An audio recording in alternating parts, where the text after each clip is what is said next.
नमस्कार। काल, कर्म, माया, जीव और परब्रह्म यानी कि परमात्मा अनादि हैं। लेकिन अगर आप सतमार्ग पर चल रहे हैं तो आपको काल, कर्म और माया से लड़ाई नहीं करनी है, या फिर काल, कर्म और माया के विषय में आंतरिक स्तर पर किसी भी तरह का विरोधाभास या फिर अड़चन आपको उन्हें नहीं मान लेना है। उनसे उलझने की कोशिश आपको बिल्कुल भी नहीं करनी है।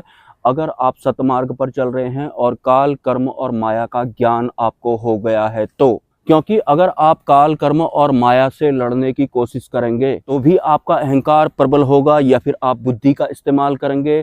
और जो ये काल, कर्म और माया होते हैं, ये एक साधक को आंतरिक स्तर पर ऐसा भी बना देते हैं कि वो खुद ही काल, कर्म और माया से लड़ाइयां करना शुरू कर देता है। लेकिन वो काल, कर्म और माया के आवरण के अंडर में ही ये सब कर रहा होता है। मतलब रहने वाला तो वो काल, कर्म और माया के अंडर में ही है। अगर वो काल, कर्म और माया को अपने खिलाफ मानता है और उन्हें दूर करने के लिए वो आंतरिक स्तर पर उनसे ही लड़ाइयां करना शुरू कर देता है। ऐसा आपको बिल्कुल भी नहीं करना है। काल, कर्म और माया का आपको ज्ञान हो गया है, इनकी सत्ताएं कैसे काम करती हैं इसका ज्ञान आपको हो गया है, जीव का ज्ञान आपको हो गया है, और वास्तविक सत्य जो हैं, जो परब्रह्म हैं या फिर जो परमात्मा है, उनका ज्ञान आपको हो गया है। तो आपको काल, कर्म और माया की व्यवस्थाओं से डिटैच होना है, या फिर इनका इस्तेमाल नहीं करना है, या फिर इनको इनके ही हाल पर छोड़ देना है।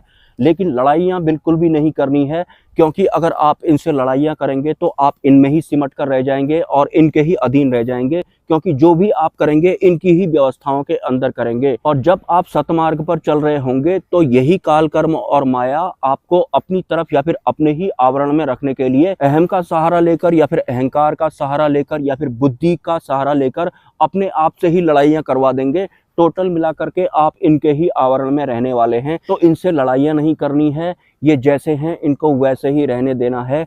आपको सतमार्ग पर चलना है, मतलब वास्तविक सत्य वाली राह पर चलना है। इनकी व्यवस्थाओं का इस्तेमाल वहाँ पर नहीं होता है।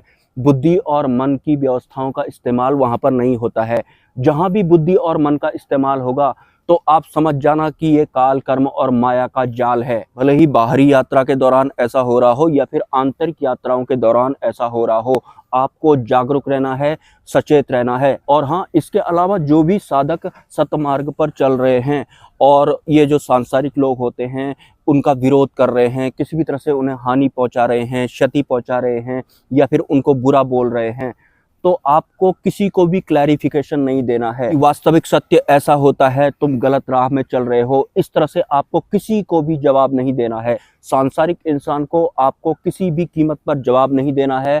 इनसे आपको उलझना नहीं है, क्योंकि एक तरह से ये भी काल, कर्म और माया के अधीन हैं। और काल, कर्म और माया को अगर आप वास्तविक सत्य समझाएंगे तो जो परमात्मा को सुनने वाले हैं या फिर ग्रहण करने वाले हैं, वो काल, कर्म और माया की व्यवस्थाओं के साथ उसे सुनने वाले हैं, और वो सच मानेंगे भी नहीं, या फिर उनके भीतर वो वास्तविक सत्य बहेगा ही नहीं जब तक वो खुद सतमार्ग पर नहीं चलेंगे, जब तक उन्हें ज्ञान या फिर बोध नहीं हो जाता काल, कर्म और माया का। तो आप ध्यान करते हैं, अंतरिम यात्राएं करते हैं, आपका अंतकरण स्वच्छ हो रहा है, लेकिन ये लोग आपका विरोध कर रहे हैं, तो आपको इनको जवाब बिल्कुल भी नहीं देना है कि सच ये होता है, सच ये नहीं होता है। ये जैसे हैं आपको इनको ऐसे ही रहने देना है। जिस भी इंसान या फिर साधक के इसी जन्म में मुक्ति लिखी होगी तो इसी जन्म में उसे मोक्ष घटित हो जाएगा। वैसे ये जो मोक्ष होता है या फिर जो ये मुक्तियां होती हैं, इनके भी चरण होते हैं। मतलब हमारे जन्मों के हिसाब से ही हम उस बिंदु पर पहुंचते हैं, या फिर उस तरह की व्यवस्थाओं से हम स्वतः ही जुड़ जाते हैं। वो सतमार्गी भी कोई हो सकता है, वो सत्पुरुष हो सकते हैं, अक्षर ब्रह्म हो सकते हैं, कोई उच्च स्तरीय आत्मभाव में रहने वाले कोई साधु संत हो सकते हैं। मतलब जब ये सब होना होगा ये तभी घटित होता है। लेकिन अगर कोई इंसान पहली बार ही साधना के क्षेत्र में आया है, इसी जन्म में आया है, और उसे काल, कर्म और माया का बोध हो जाता है, सिंपली उसे भी जो वास्तविक सत्य है या फिर जो परमात्मा है इसी जन्म में घटित हो जाएंगे। इसके भी पूरे पूरे चांस होते हैं कि भले ही इसी जन्म में साधनाएं हमने शुरू क्यों ना की हो, वास्तविक सत्य इसी जन्म में हमें मिलने वाला है। और वैसे भी आपको पता है कि परिवर्तन का दौर चल रहा है, और हमारे इस पर्टिकुलर पृथ्वी लोक में जितनी भी आत्माएं आज तक हैं, मैं इंसानों की जीवात्मा की बात कर रहा हूँ, जिनकी मृत्यु हो गई थी, या तो उन्होंने दोबारा से जन्म ले लिया है या फिर वो भटक रही हैं, लेकिन पूर्ण मुक्ति किसी को भी घटित नहीं हुई है। और इंसानों की पूर्ण मुक्ति का जो मार्ग है वो अभी कुछ ही समय पहले जो ब्रह्म वाली व्यवस्थाएं होती हैं उनके द्वारा प्रशस्त किया गया है। इससे पहले इंसानों की पूर्ण मुक्ति का जो मार्ग है वो प्रशस्त किया ही नहीं गया था। तो अनादिकाल से जितने भी इंसान इस पृथ्वी लोक में हुए हैं, अगर वो मोक्ष मार्ग पर भी चले थे तो भी उन्हें पूर्ण मोक्ष नहीं घटित हुआ था।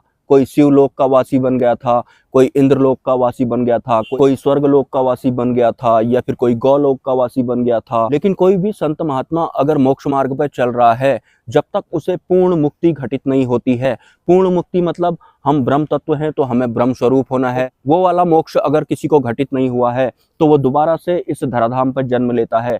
भले ही वो पहले शिवलोक का वासी क्यों ना रहा हो, या फिर इंद्रलोक, या फिर अन्य बहुत सारे लोक होते हैं इनका वासी ही वो क्यों ना रहा हो। तो हाल फिलहाल एक ऐसा युग चल रहा है जहां पर हम इंसानों की मुक्ति का मार्ग प्रशस्त हुआ है और परिवर्तन का दौर भी चल रहा है, और परिवर्तन पूरी की पूरी सभ्यता का भी हो सकता है। तो इसी जन्म में जिस भी साधक को मुक्ति मिलनी होगी वो मिल जाएगी।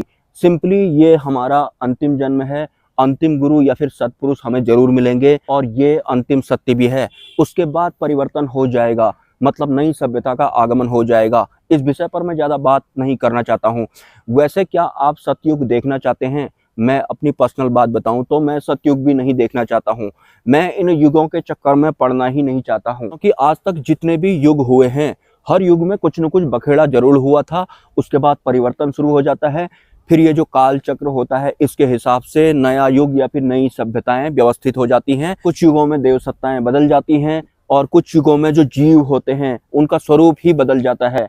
मतलब मे भी नई सभ्यता में आपको हम इंसानों जैसे जीव ना देखने को मिले, जैसे कि प्राचीन सभ्यताओं में भी हुआ करता था। लेकिन हमें इतिहास के हिसाब से सतमार्ग पर नहीं चलना है, हमें सत्य का प्रतिनिधित्व करने वाली व्यवस्थाओं से जुड़ना है, अपनी वास्तविक मुक्ति का मार्ग प्रशस्त करना है।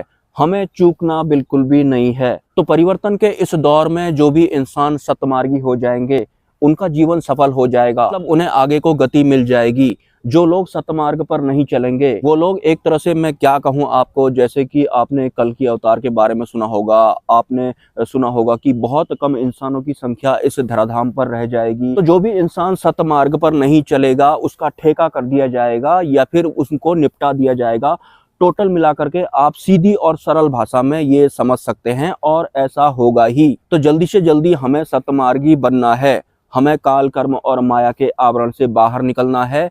जो वास्तविक सत्य है उसे एक्सेप्ट करना है, हमें उसे खोजना है, हर हाल में हमें वास्तविक सत्य पर चलना है। आपने ऐसा भी सुना होगा कि जैसे जैसे ये परिवर्तन का दौर आगे चलेगा तो इस पृथ्वी लोक में दो तरह के इंसान हो जाएंगे। वो दो तरह के वही वाले होंगे, एक सतमार्ग वाले और दूसरे कुछ भी नहीं वाले, या फिर बहुत कुछ वाले, या फिर काल कर्म और माया वाले सुखों वाले, या फिर अज्ञानमय अवस्था में मृत्यु वाले, या फिर श्रापित बुद्धि वाले।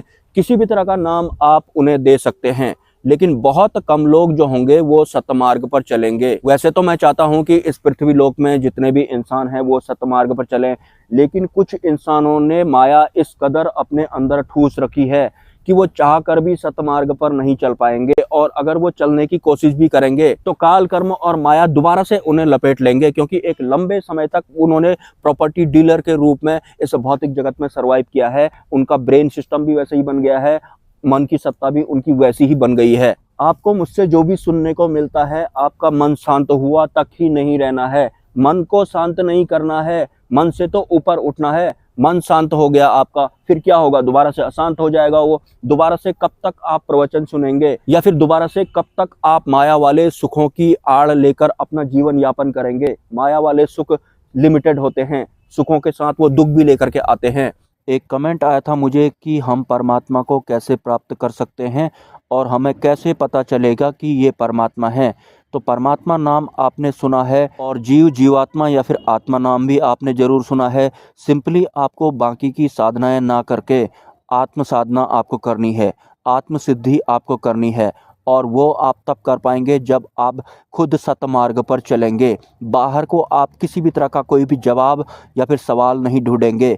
आप जो भी ढूंढेंगे अंदर ढूंढेंगे, आंतरिक स्तर पर ढूंढेंगे, आत्म भाव में आप ठहरेंगे, आत्म सिद्धि की तरफ आप बढ़ेंगे। आत्म सिद्धि मतलब स्वयं सिद्धि भी आप उसे बोल सकते हैं। जो इंसान आत्म सिद्धि कर लेता है, अपनी आत्मा को सिद्ध कर लेता है, अपने आप को जान लेता है, स्वयं का बोध उसे हो जाता है, तो फिर उसे सब कुछ का बोध हो जाता है। आत्म सिद्धि अगर आप कर लेते हैं तो आप आत्म भाव में ठहर जाते हैं, और आत्म भाव में अगर आप ठहर जाते हैं तो फिर आपको आत्मज्ञान और ब्रह्म ज्ञान फ्री में मिलता है। प्राप्त करने की जरूरत नहीं पड़ती है। हमें सिर्फ और सिर्फ आत्म सिद्धि करनी है, या फिर स्वयं की आत्मा को सिद्ध करने के लिए साधनाएं करनी है। खुद आत्मस्वरूप हमें होना है। बस सिंपल सा लॉजिक है परमात्मा को जानने का। हम परमात्मा की आत्मा हैं, और हमने अगर आत्मा को सिद्ध कर लिया तो हमने परमात्मा को सिद्ध कर लिया, या फिर परमात्मा को पा लिया। फिर पहचानने की जरूरत नहीं पड़ती है, हमारा स्वरूप ही परमात्मा वाला हो जाता है। एनीवेज, अब मैं जरा लोकेशन चेंज करता हूँ, थोड़ा आगे में जाऊंगा, वहाँ पर थोड़ा सेपरेट प्लेस है। यहाँ पर आज मैं काफ़ी समय बाद आया हूँ, और ये जो आपको टूटा पहाड़ दिखाई पड़ रहा होगा, यहाँ से मैं रातों को जाता हूँ। 10 बजे लगभग मैं अपने स्थान पर पहुँचता हूँ। यहाँ पर जब बारिश आती है ना, तो ये पहाड़ जो है टूटकर सीधे सीधे सर में गिरता है। और एक दिन ऐसा ही मेरे साथ में हुआ था। 4-5 महीने हुए नहीं होंगे, लाइव अनुभव मैंने रात के 9 बजे से लेकर के 10 बजे के बीच में अनुभव किया था। वहां पर कोई था भी नहीं।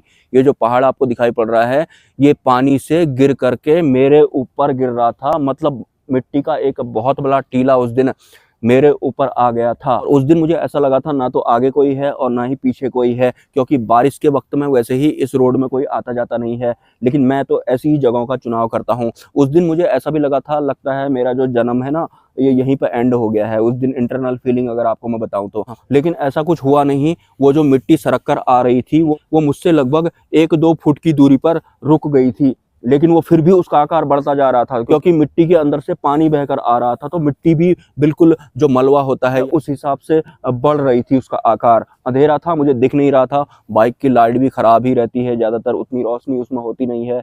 पुरानी हो गई है, 2015 मॉडल मेरे पास बाइक है, लेकिन मेरे अलावा उसे आज तक किसी ने चलाया नहीं होगा। लेकिन जितना भी मैंने चलाया है, इस हिसाब से कोई चलाता नहीं है बाइक को, वो भी इस तरह की जगहों में। इस वजह से मेरा नॉन स्टॉप लॉस होते रहता है। अभी मैं इस पहाड़ के नीचे हूँ, और उस तरफ मैं इस वक्त कहीं बैठा हुआ था, उस वाले छोर पर कहीं, वो उधर। ठीक है, ये पहाड़ हमेशा ऐसे ही रहता है।